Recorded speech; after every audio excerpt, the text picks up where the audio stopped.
Fashhadou Histoire et Mémoire vous invite à découvrir ou à redécouvrir les grands moments de notre histoire. أيها الإخوة الأحرار في كل مكان سلام عليكم من صوت الجمهورية الجزائرية. This is Algeria. The peace has just begun. Peace and independence. Fashhadou Histoire et Mémoire.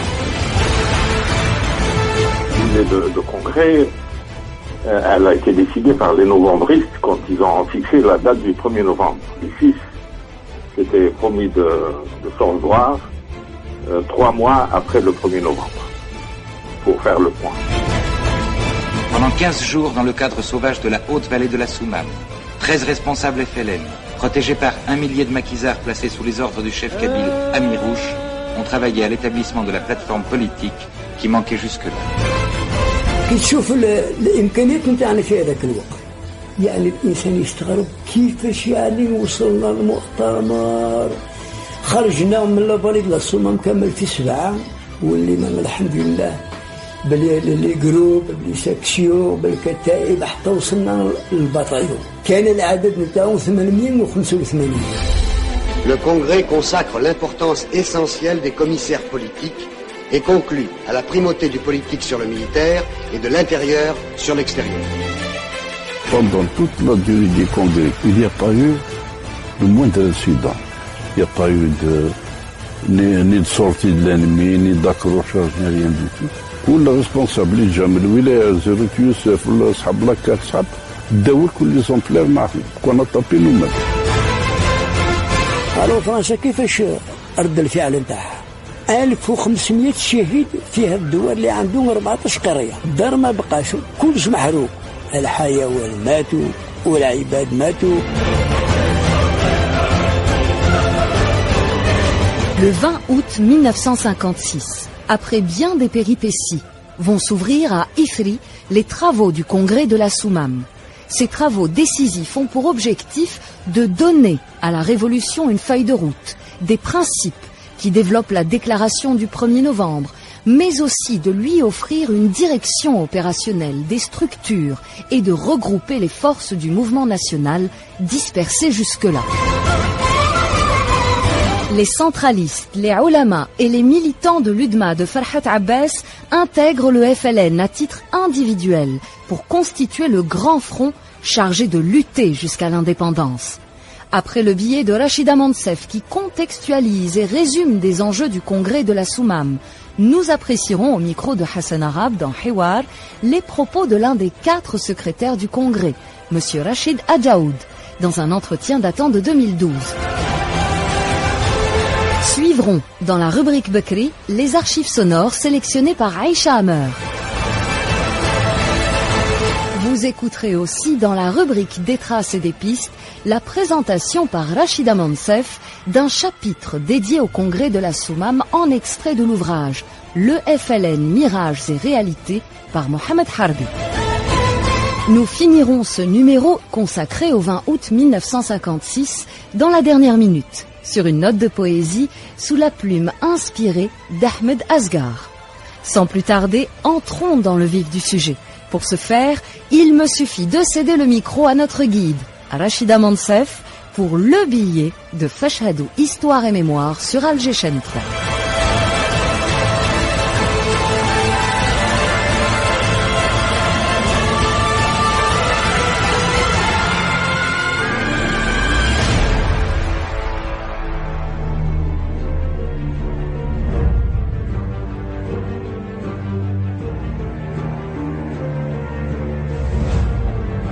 Merci Samira. Oui, 1956, c'est l'an 2 de la Révolution. L'insurrection armée lancée le 1er novembre 1954, avec des moyens dérisoires, des troupes bien maigres, n'aurait jamais survécu sans la détermination de militants aguerris et le basculement des masses paysannes après les massacres du 20 août 1955. Les forces étaient de plus en plus inégales et féroce la répression coloniale. Mais le plus inquiétant était l'état de la direction. du groupe des 6 allumeurs de l'étincelle ne restait que Ben Mehdi et Karim Belkacem.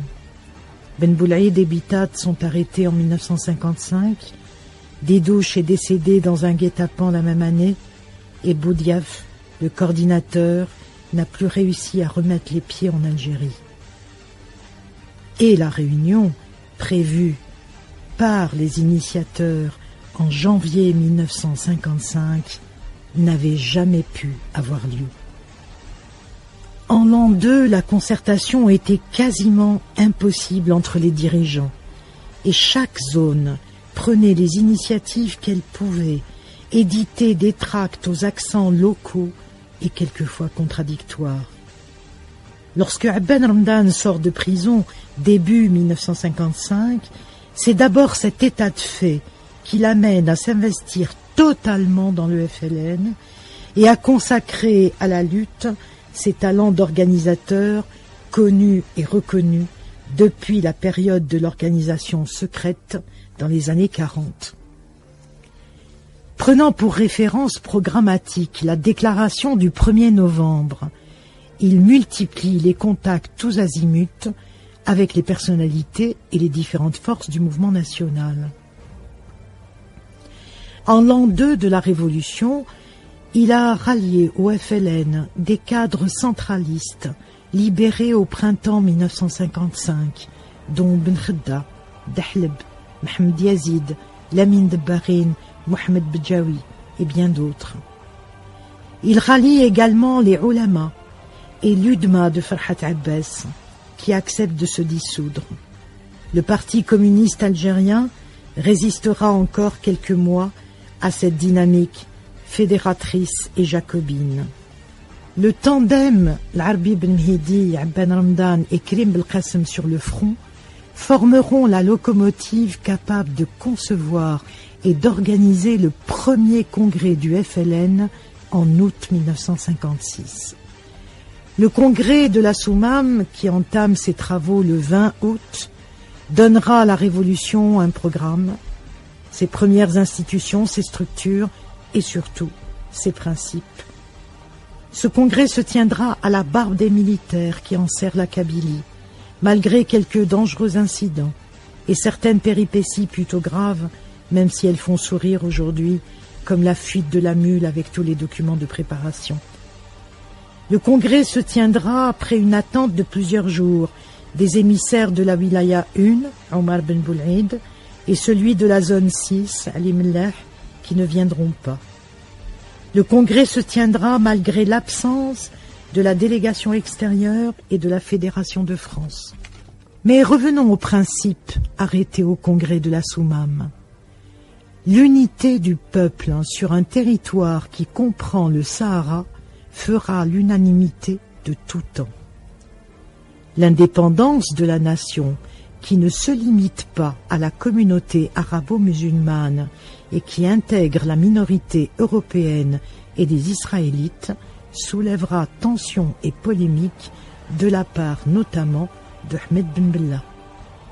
Mais la primauté du politique sur le militaire et la primauté de l'intérieur sur l'extérieur seront diversement interprétées et feront couler beaucoup d'encre. Hossein Ait Ahmed considère même que sans le détournement d'avions et le rapt des dirigeants en octobre 1956, la réunion prévue à Tunis aurait fait exploser le FLN. Ce sont ces désaccords de 1956 qui préfigurent les crises internes qui ponctueront la vie interne du FLN et conduiront à la crise de l'été 1962.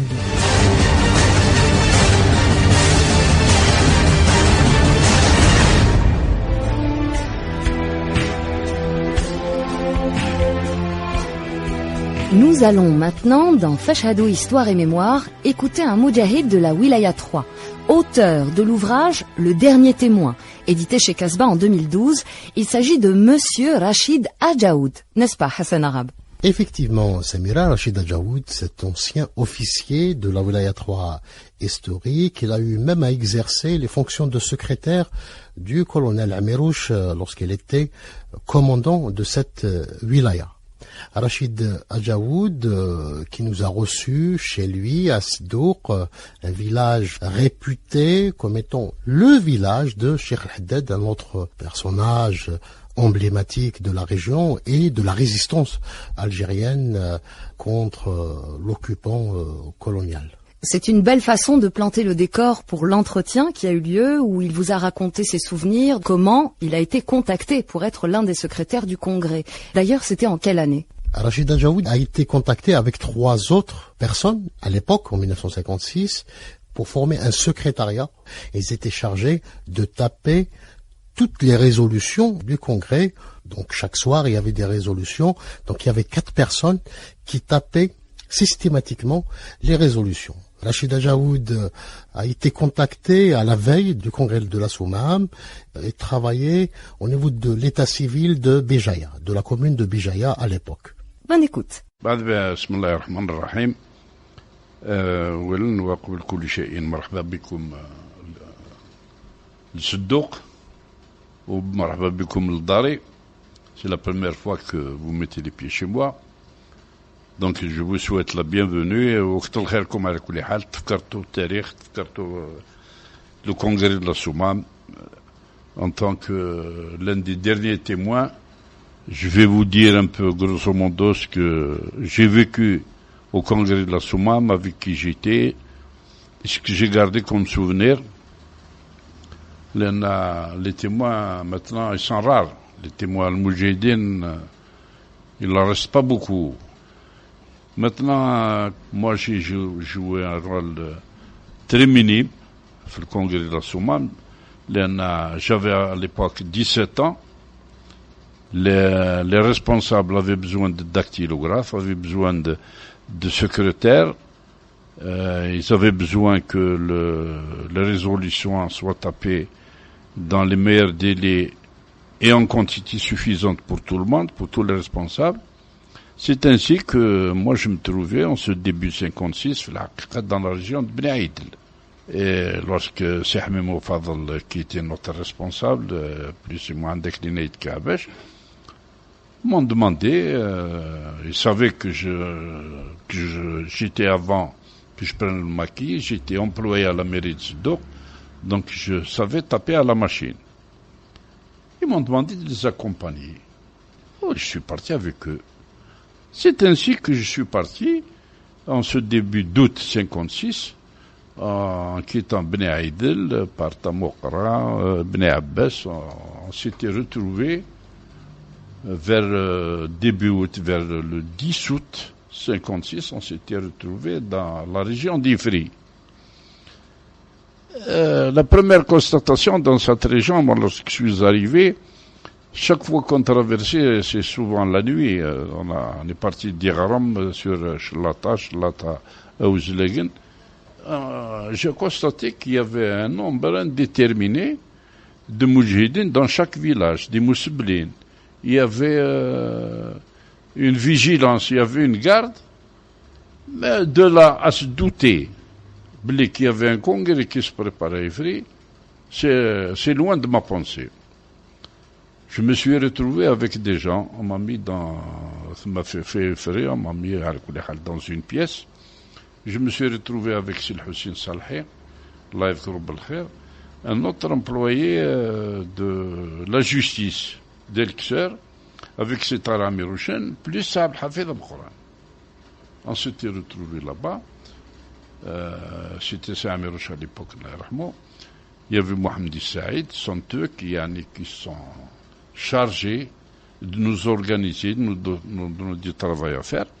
On s'était retrouvés là, on nous avait donné 2 machines, et on a constaté qu'il y avait des gens, des responsables, mais qu'on ne connaissait pas. Ben Mehdi était là, Ben Rabdan était là, Kerim Belkacem était là, Ben Toubal par la suite était là, d'autres responsables, mais jamais on a osé demander qui est celui-là, qui est celui-là. On était 4 au cours de ce secrétariat. Celui qui venait nous voir très souvent, c'était Sami Rouch et c'est Mohamed Saïd. Ils nous emmenaient les manuscrits, on les tapait à la machine, ils les reprenaient. Et Déouha, on ne la voyait pas, on ne nous laissait pas le temps de relire, ou là, si on relisait, mais enfin, de garder, si on veut dire. Chaque feuille qui était tapée, Déouha. Mais au bout, d'une dizaine de jours, c'est-à-dire la durée du congrès, chaque responsable avait ses résolutions en poche.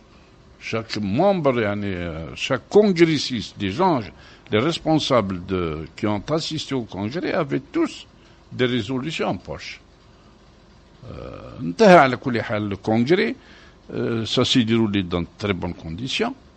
الناس راحت après les autres chefs de wilaya, puisqu'il y a eu des wilayas après le congrès, رجعوا للناحية نتاعهم. Ça s'est très bien passé, il n'y a pas eu d'alerte, une seule fois, خرجت une patrouille d'Irzal Mqouran, mais c'était pas méchant.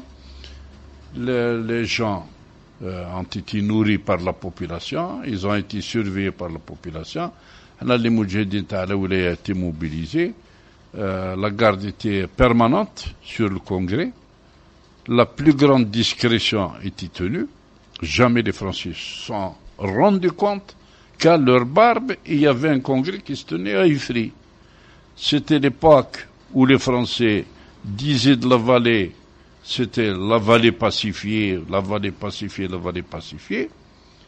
Et une fois qu'ils se sont rendus compte qu'il y avait un congrès qui s'est tenu à Ifri, quand même, à vol d'oiseau, à 2-3 kilomètres à vol d'oiseau de la route nationale, d'Aqbou, d'Irzal Mqouran, ou la Taqrit, ou la Sidi Aïch, ou la Sdouk qui était en face, qui avait l'artillerie. Ils ont, à la pris leur revanche en rasant, en bombardant 14 villages. 14 دشرة للآن ماوش يعني les 6 villages ne sont pas reconstruits. للآن. Ils ont, à la déplacé toutes les populations pratiquement d'Aouzlegen sur Tiouririne, à Irzal Mqouran. Ils ont campé, toutes les populations, ils les ont campées dans des camps inhumains qui existent de nos jours. Ils sont visibles à Tiouririne. Et c'est resté jusqu'à maintenant. Maintenant, vous me posez la question sur le choix d'Ifri. Moi, d'après ce que je connais, d'après les renseignements que j'avais à l'époque, bien après Kouch al-Hassan, le congrès devait se tenir du côté de Qala Bni Abbas, de Deshra al-Mqourani. D'abord, la Qala Bni Abbas, stratégiquement, était bien situé sur une falaise dans la forêt de Mouqan. Donc, la sécurité était pratiquement assurée pour les congressistes. Mais ce qui a emmené ce déplacement, c'était le déplacement des responsables qui sont venus d'Alger. Il y avait Kérim, il y avait Ben Mehdi, il y avait Amran. En traversant la route de l'Aran, ils avaient des documents sur une mule. Tout le monde connaît le problème de la mule d'Iram. Il y avait une embuscade. Les Français ont tiré. La mule s'est sauvée. Les gens se sont dispersés. La mule s'est sauvée. Et comme c'est une mule qui est déjà partie d'un campement, d'une ferme, d'un colon, elle est retournée de là où elle est partie, avec le chargement. La mule est retournée avec les documents, ou l'être direct le firma week-end. Et les Français, évidemment, ils ont pris connaissance des documents, ils ont pris connaissance. Alors, les congressistes, ils ont dit, autant changer d'endroit. Et c'est Sami Rouch, fait avec l'ouest, qui était quand même responsable, Abdrahman Oumira, qui était responsable de la vallée, a convaincu Karim Belkacem, Ifri ou Zlagen est tout indiqué pour tenir le congrès. Il y a eu des hésitations, il y a eu des palabres avec le Waqt entre Karim Belkacem et Sami Rouch, Kouch al-Hassan, parce que c'était trop près de la route nationale. Il y avait un poste militaire في تيوريرين, un poste militaire في Ouzlegen, في Irzal Mqouran, il y avait في Taqrit, il y avait à Akbou 3 ou 4 postes, c'était un secteur. Donc c'était dangereux. Karim Belkacem a beaucoup hésité vers à installer le congrès là-bas. Mais seulement les choses sont précipitées. Les autres responsables des autres qui sont venus des autres régions sont déjà en route. Donc il fallait à tout prix envoyer des gens à leur rencontre pour les diriger vers Ifri. Alors voilà comment les responsables ont décidé de tenir le congrès Ifri. L'idée est excellente puisque le congrès s'est tenu à la satisfaction de tout le monde et dans de bonnes conditions. C'est la population d'Aouzleguen qui en a payé les frais. Mais le congrès s'est bien tenu. On parle depuis 2000 morts. Moi, chauffe, dans cette histoire de statistiques, jamais je me fais prendre. باش يقول لك واحد حسب 1000 morts ولا 2000 morts ولا moi je ne mange pas de ce pain. Je n'avance jamais de chiffres. Parce qu'on dit que ça, on ne tenait pas, on n'avait pas de comptabilité. Il y avait des rapports qui étaient dressés en fin de mois, pour dire, dans tel village, il y a eu des morts ou l'Al-Hassan. Mais, rattacher tous les morts qui sont déroulés après le congrès, 14 villages goultaracés, c'est difficile d'évaluer. Mais je vous dis, 14 villages ont été rasés. Il y a eu des centaines et des centaines de morts, mais je ne chiffres. Je ne peux pas avancer de chiffres. On revient aux résolutions. Chauffe, les résolutions n'ont pas toutes été arrêtées à Ifri. Les résolutions du congrès de la Soumam ont été mûrement réfléchies, mûrement préparées à Alger, en particulier par Abban Ramdan ibn Mahdi et d'autres responsables qu'il y avait à Alger. Donc, ce n'est pas en un jour qu'on a décidé le congrès. Les résolutions du congrès ont un impact historique pour des générations et des générations. Donc ce n'est pas qu'à Ifriken, comme ça, du jour au lendemain, on a décidé d'organiser la Hélène, d'organiser le peuple, de diviser l'Algérie en wilaya, de désigner les responsables. Tout a été mûrement réfléchi. Et les gens qui ont réfléchi ça ne sont pas des Saint-Syriens, ils ne sont pas sortis des grandes écoles, mais le Mkhakh, c'était des cerveaux quand même, des gens qui ont préparé les résolutions du Congrès.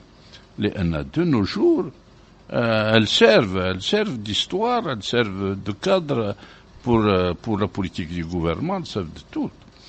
En plus de ça, les résolutions ont été appliquées sur l'ensemble du territoire algérien. Quoi que l'on dise,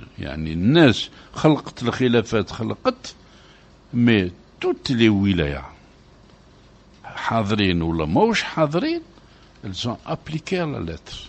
Ou les mouches hadrin, c'était là où il y avait la mort de Sibban Boulaïd, mais n'oubliez pas que Sibban Boulaïd était le bras d'Arwa de Karim Belkacem. Ils avaient prévu ça, ils avaient prévu un congrès, ils ont appliqué, il y avait Samar Lagarde, il est tombé au champ d'honneur, mais les responsables qui ont pris la suite ont appliqué la résolution. Ils n'ont jamais été contre. Il y a eu khilaf sur 2 points, mais c'était pas méchant. Sur la résolution de la primauté de l'intérieur, les gens qui ont réfléchi ça, c'était à bon escient. C'était pas pour leur intérêt. Pourquoi ça a été choisi? Parce que si la révolution a été dirigée uniquement de l'extérieur, qu'est-ce qu'elle serait devenue, la révolution, avec l'opération Jumelle, l'opération Étincelle, l'opération Couronne, Gerboise et tant d'autres. Et plus grave, qu'est-ce qu'elle serait devenue la révolution avec les barrages Charles et Maurice? L'intérieur était complètement isolé. On n'avait rien qui rentrait de l'extérieur. C'est on fait le Maghreb, c'est on fait Tunis. L'intérieur était complètement isolé.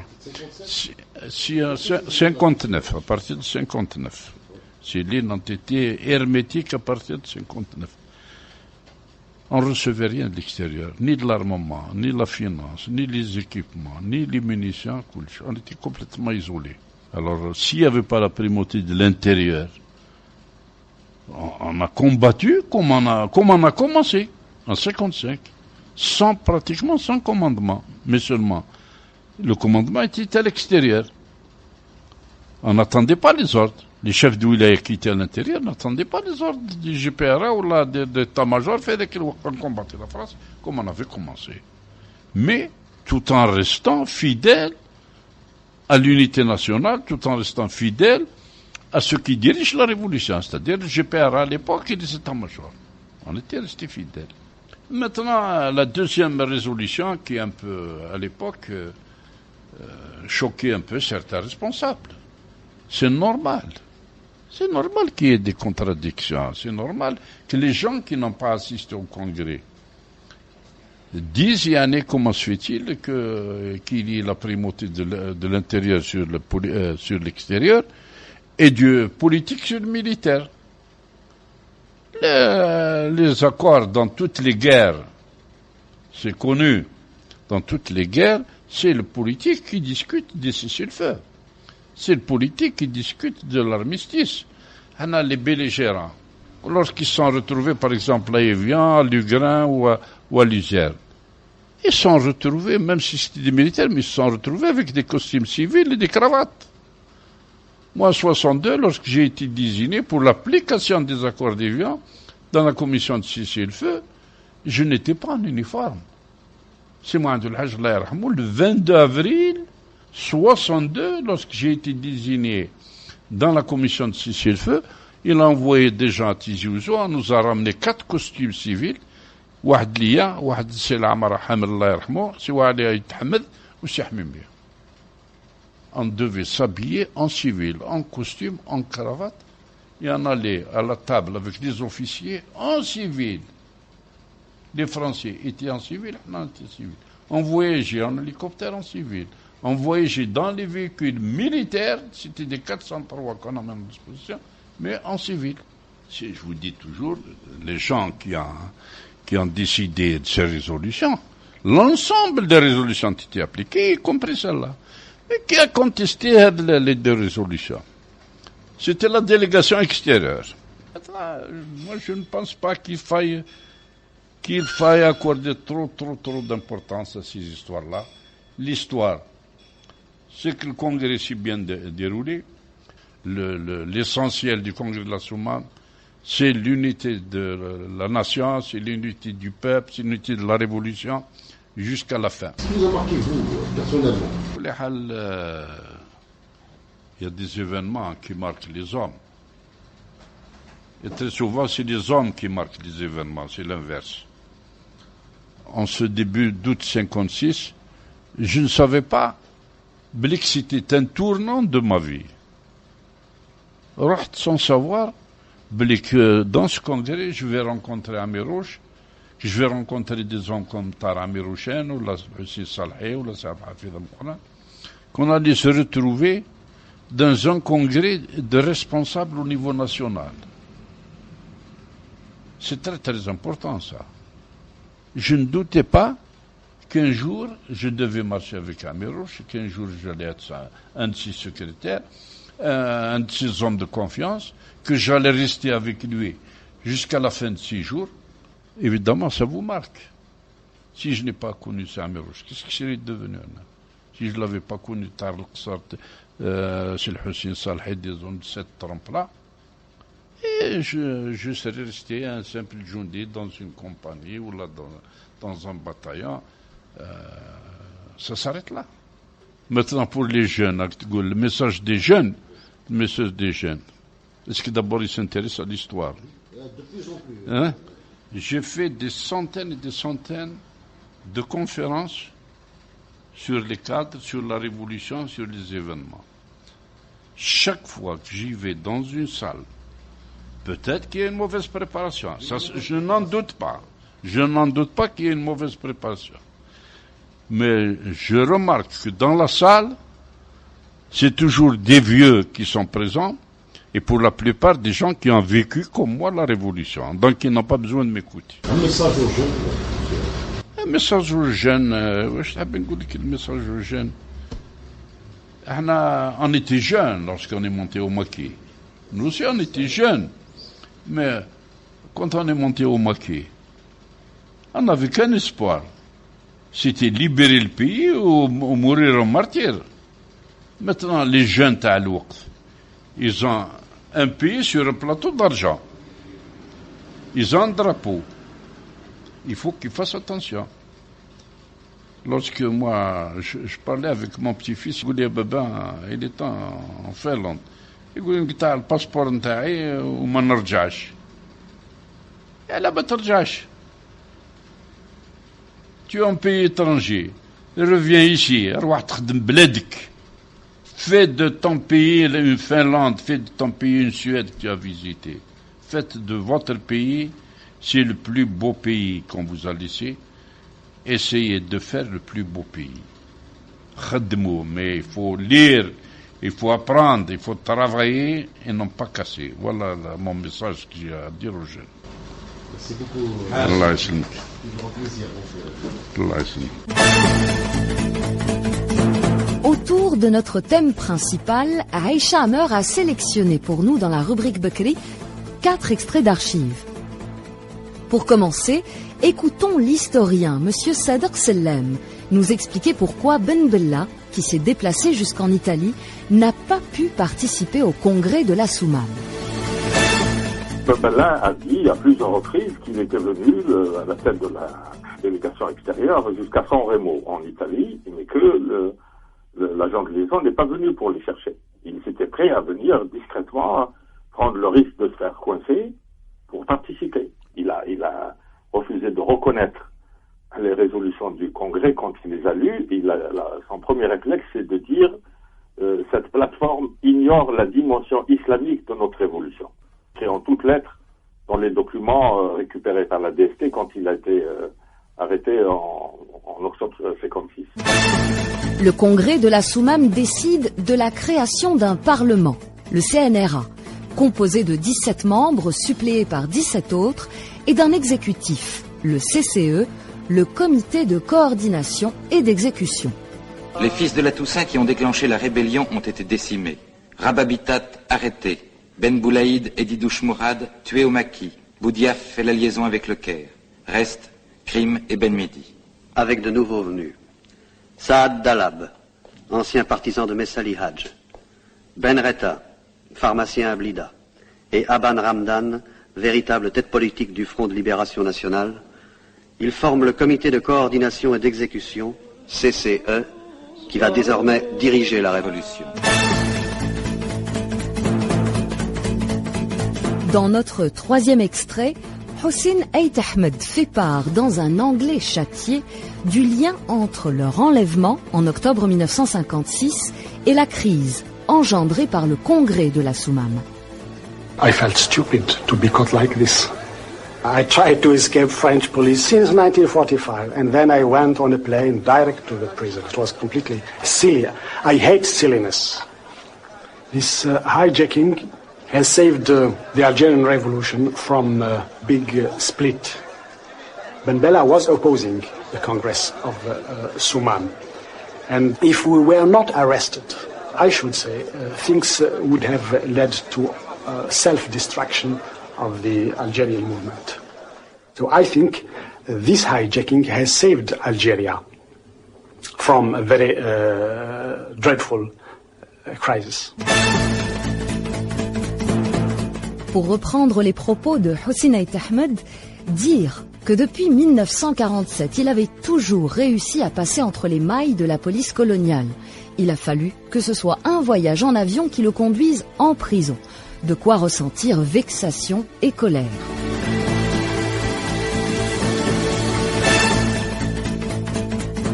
Dans notre dernier extrait, suivez un passage du film Krim Belqasem, film réalisé par Ahmed Rashdi. Tire! Ouais, tire! Tire, hein! عاتبوا فرنسا! فوق! كشو اعتبركم شاف البغلة؟ أبي راسي. نعم سكري. وراي البغلة. هيا الحوس عليه. هيا صوب صوب. حوسونا على البغلة.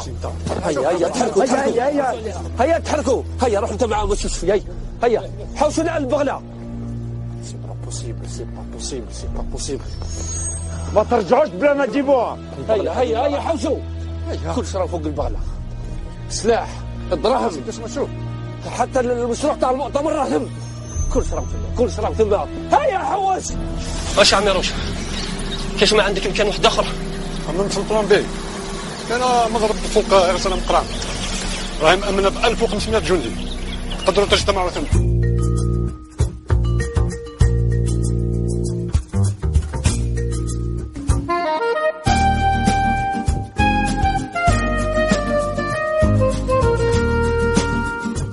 Pour télécharger ou réécouter à l'envie Fashhadou Histoire et Mémoire, rendez-vous sur le site de la radio algérienne et cherchez Alger Chaîne 3, une station de la radio algérienne.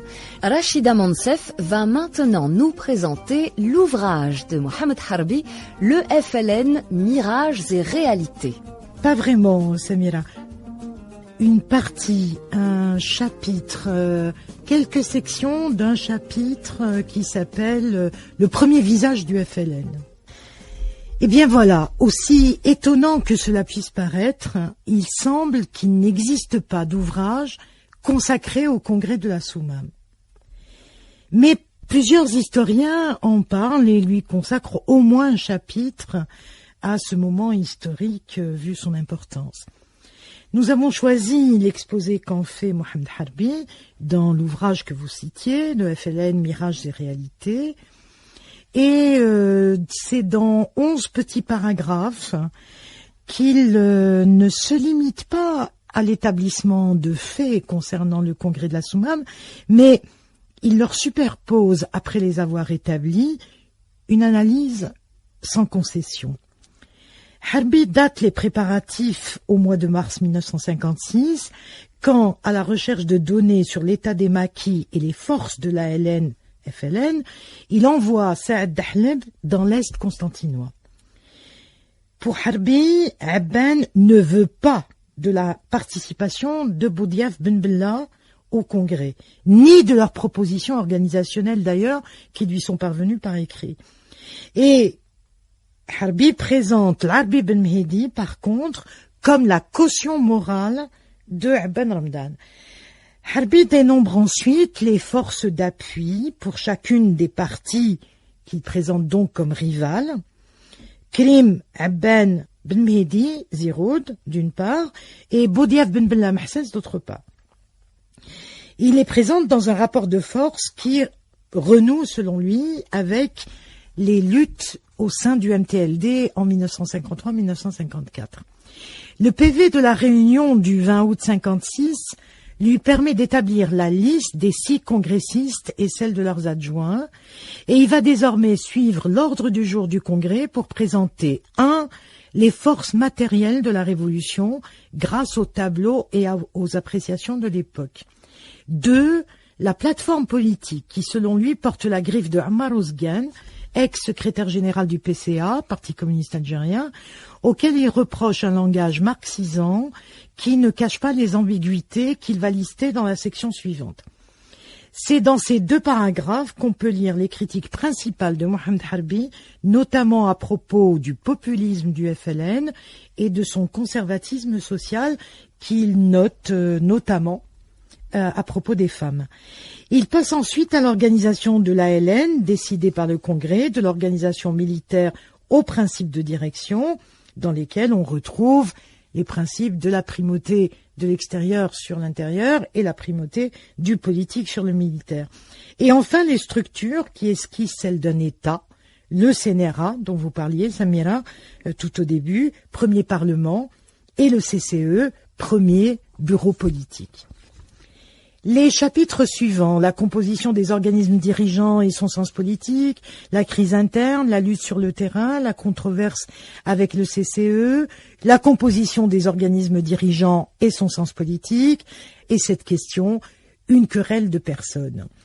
Dans la conclusion, Mohamed Harbi décèle ce qu'il appelle une fragilité de l'identité nationale qui jouera, selon lui, un rôle déterminant dans les crises à venir au sein du FLN. Voilà, bonne lecture, Mohamed Harbi, Mirages et réalités.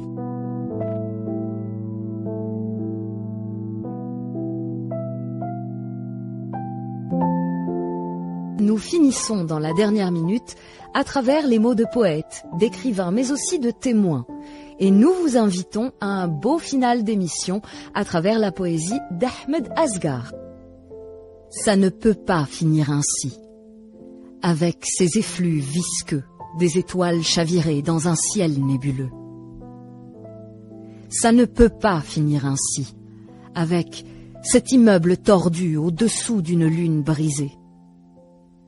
Ça ne peut pas finir ainsi, avec cette ombre gigantesque du vent immobile, sous un arbre ivre des relents d'une mer assoupie. Ça ne peut pas finir ainsi, avec ce papillon borgne, dévoré par une luminosité malsaine. Ça ne peut pas finir ainsi, avec cette atmosphère blême, d'une vie noctambulesquement pâteuse. Ça ne peut pas finir ainsi. Le jour est long. Le jour est long à se lever pour dissiper la tragédie des ivrognes, de la solitude.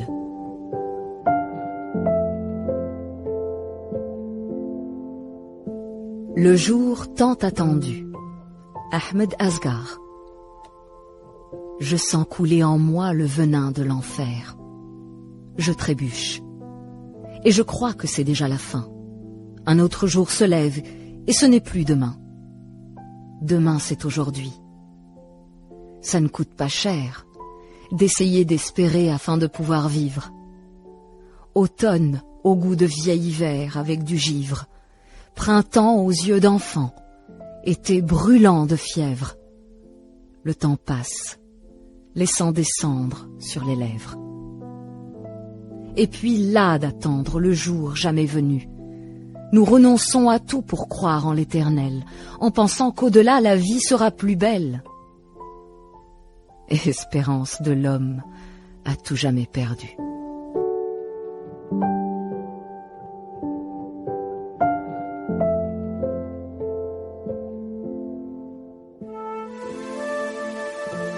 En cette journée ensoleillée du mois d'août, une discrète effervescence se préparait de partout. Un groupe d'hommes bravant l'ennemi s'était rencontré à Ifri, en Kabylie. De toutes les contrées du pays, sont conviés pour en découdre avec l'ennemi armé. Des représentants au désir ardent, face aux colons armés jusqu'aux dents. Pourtant quelques jours auparavant, un équidé surpris, document chargeant. Une malheureuse interception allait tout remettre en question. Ifri, ce lieu paisible et accueillant, sécurisé par des hommes vaillants, sous l'autorité d'Amirouche, faisant le guet à toute manœuvre louche. Des résolutions sortirent de ce conclave, écrites des mains expertes et braves, éclairées sous l'autorité de Aban, déclinant un projet de société profane. Une organisation parfaite fut adoptée, faisant du politique une primauté. Ainsi, les doutes furent aplanis pour le bonheur des fils d'Algérie. Aujourd'hui, le 20 août est célébré, dans la fierté et liberté retrouvée, en lettres d'or dignement gravées. Le musée d'Ifri témoin à jamais.